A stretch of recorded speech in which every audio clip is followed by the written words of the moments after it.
response of the people who demanded a guilty verdict to the verdict we received. What does that tell you? Well, I think it's part of a wider pattern. I think there's a lot of people who get up every morning and they scan the news cycle.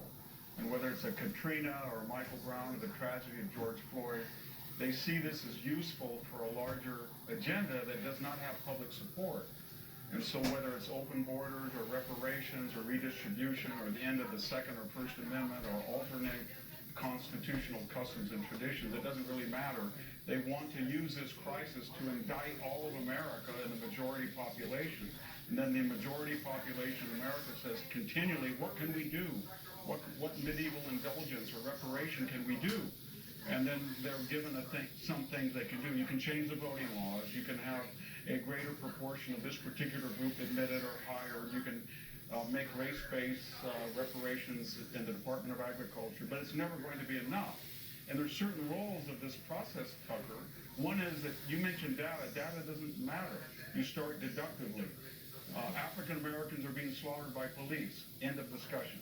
The Washington Post found in 2019 that 9 were nationwide, and based on the number of people who are arrested, about 50% of African Americans of the 10 million are arrested. They're disproportionately shot by police based on the percentage. It doesn't matter.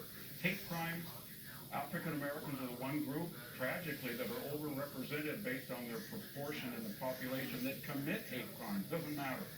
Hate crimes are done by the majority white population. There's a few other very quick rules, and that is class doesn't matter. Not at all. So the people who are at the forefront of this agenda are Barack and Michelle Obama. They venture once in a while out from Martha's Vineyard. Or maybe LeBron will take a photo off reading a book of Malcolm X, the billionaire LeBron. Or maybe we'll have Oprah at a $90 million estate talking to Meghan Markle at a $14 million estate about the oppressions in the world.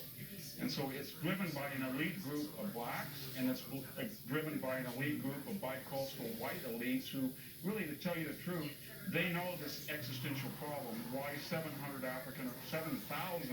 African Americans are killing themselves in inner cities, and they're poorly run, the schools are bad. And yet they do not want to put their kids in the public schools. They do not want to get on the ground in a concrete fashion and say to people, let's preserve the African nuclear family. Let's stop the abortion. Let's stop the fatherless households. What can I do concretely? No, it's virtue signaling in the abstract.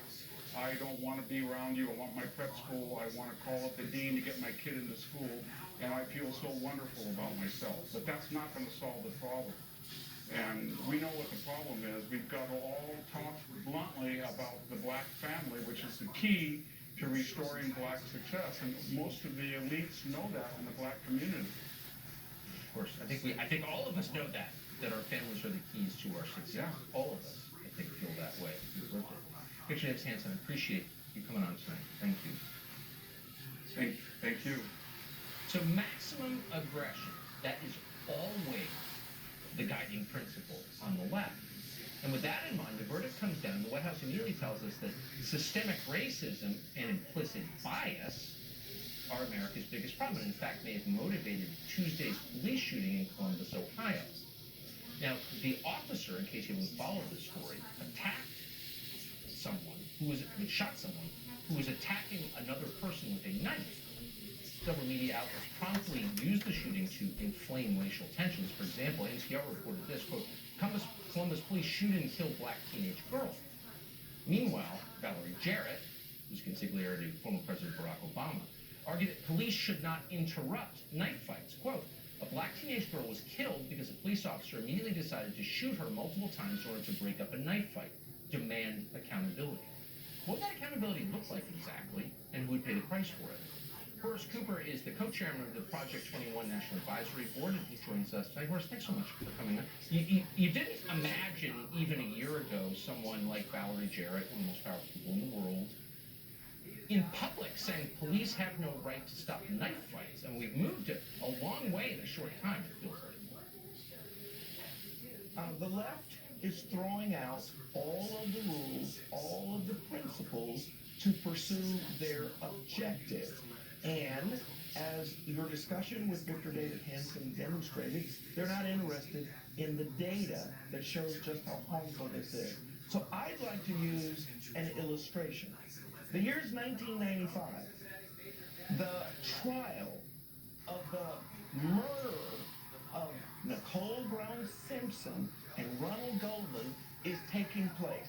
What would we think if the governor, Republican Pete Wilson, had suddenly announced that he was personally going to look into this case and called Dan Lundgren, the Republican Attorney General, and said, I want you to get some of the most prominent law firms all over the state to volunteer their time.